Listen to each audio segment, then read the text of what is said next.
লক্ষ্মীপুর গ্রামের শেষের জঙ্গলে দুই দুষ্ট ডাইনি চলে এসেছে। তারা পরিকল্পনা করছে কিভাবে লক্ষ্মীপুরের গ্রামের সকল মানুষকে নিজেদের আয়ত্তে নিয়ে আসবে, নিজেদের শিকার বানাবে। আর সে সব কিছুই শুনে নিয়েছে লক্ষ্মীপুরের একজন চালাক ছেলে। সে সব কিছুই আড়াল থেকে শুনছে, তবে দুই দুষ্টু ডাইনি কিছুতেই টের পেল না। তারা দুজন তাদের কথা বলেই যাচ্ছে, আর সে ছেলেটা তাদের সব কথা আড়াল থেকে শুনে নিয়েছে। তারপরে সে ছেলেটা গ্রামে যে জমিদার বাবু রয়েছে তার কাছে আসতে লাগলো। আসলে ছেলেটা তার সাথে ঘটে যাওয়া সমস্ত ঘটনা বলতে এসেছে। সে যে দুই দুষ্টু ডাইনিকে গ্রামের শেষের জঙ্গলে দেখেছে এবং তারা কি পরিকল্পনা করছে সবটাই খুলে বলছে। দুষ্ট ডাইনি যে গ্রামের সকল মানুষকে নিজের আয়ত্তে নিয়ে আসবে এবং গ্রামটাকে নিজেরাই চালাবে এবং সকলকে তাদের শিকার বানাবে, সে সব কিছুই জমিদার বাবুকে খুলে বলছে। জমিদার বাবু সব কথা মনোযোগ দিয়ে শুনছে।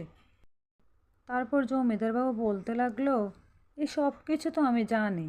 আমাদের গ্রামে শেষের জঙ্গলে দুই দুষ্টু ডাইনি এসেছে, সব কিছুই আমি জানি এবং তাদের পরিকল্পনা সম্পর্কে আমার ধারণা আছে।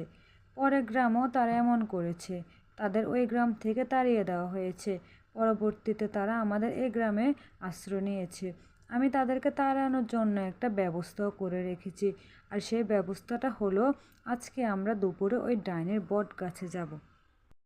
তারপরে পরের দিন দুপুরবেলায় জমিদার বাবু, পুলিশ এবং সে ছেলেটি সবাই ওই ডাইনির বট গাছের নিচে চলে এসেছে। এসে দেখলো একটা দুষ্টু ডাইনি বসে আছে এবং পুলিশটা সে ডাইনির কাছে আসলো। তুই কি ভালোই ভালো এখান থেকে যাবি, নাকি তুই মরতে চাস? এক্ষুনি তুই এখান থেকে যা। তোর কত বড় সাহস, তুই আমার গ্রামে এসেছিস? তুই তো আমার থেকে জ্যান্ত ফিরতে পারবি না, তুই আবার আমাকে হামলাও করছিস। আজকে তোকে কেউ বাঁচাতে পারবে না আমার হাত থেকে। আজকে তোকে আমি শেষ করে ছাড়বই ছাড়বো। তুই মর। যা ডাইনি, এখান থেকে ভাগ এখান থেকে। ওই দিন দুপুরবেলা দুষ্টু ডাইনিটা অজ্ঞান হয়ে গিয়েছিল। তবে গ্রামের সবাই ভেবেছিল তারা হয়তো একবারের জন্য এখান থেকে চলে গিয়েছে, তারা আর আসবে না। তবে তার উল্টোটা হয়েছে। তার পরের দিন দুপুরবেলা ডাইনি পুলিশটাকে দেখে তার পিছু করছে এবং সুযোগে তাকে হামলা করতে বসলো।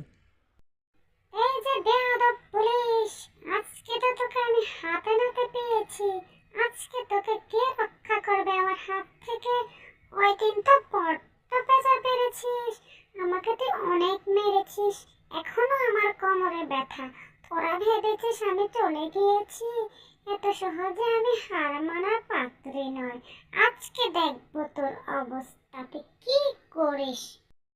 তার মানে তুই ওই দিন মরিসনি? তোকে এত মারার পরও তুই মরিসনি? আসলে আমার ভুল হয়েছে। তোকে ওই দিন বন্দুক দিয়ে শ্যুট করা উচিত ছিল। যদি তোকে বন্দুক দিয়ে মারতাম তাহলে তুই আজকে জীবিত থাকতি না। তোকে আঘাত করাটাই আমার ভুল হয়েছে, এই জন্যে আমি পস্তাচ্ছি। তোর কত বড় সাহস রে পুলিশ! তুই এখনো মুখে মুখে তর্ক করছিস? তুই জানিস এখন কেউ নেই, তারপরও তুই আমার সাথে এমনটা করছিস।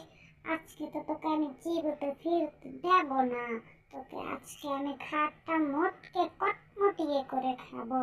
আজকে তো তুই এসে গেছিস রে পুলিশ বাবু, তোকে কেউ রক্ষা করতে পারবে না। শোন ডাইনি, যদি নিজের ভালো চাস তাহলে আমাকে ছেড়ে দে। তা না হলে তুই আমার ক্ষতি করলে নিজেও কিন্তু বাঁচতে পারবি না। নিজের ভালো চাইলে আমাকে যেতে দে, আমার পথ ছাড়। তুই এমনিতে বহুত করেছিস, এখন আমার হাত থেকে রক্ষা পেতে চাইলে আমাকে সাইড দে, আমি চলে যাই। যা এখান থেকে। পুলিশের এসব কথা শুনে ডাইনির বড্ড রাগ হয়েছে। তারপর ডাইনি পুলিশের থেকে তার বন্দুক নিয়ে তাকেই মারছে, অনেকবার গুলি করেছে।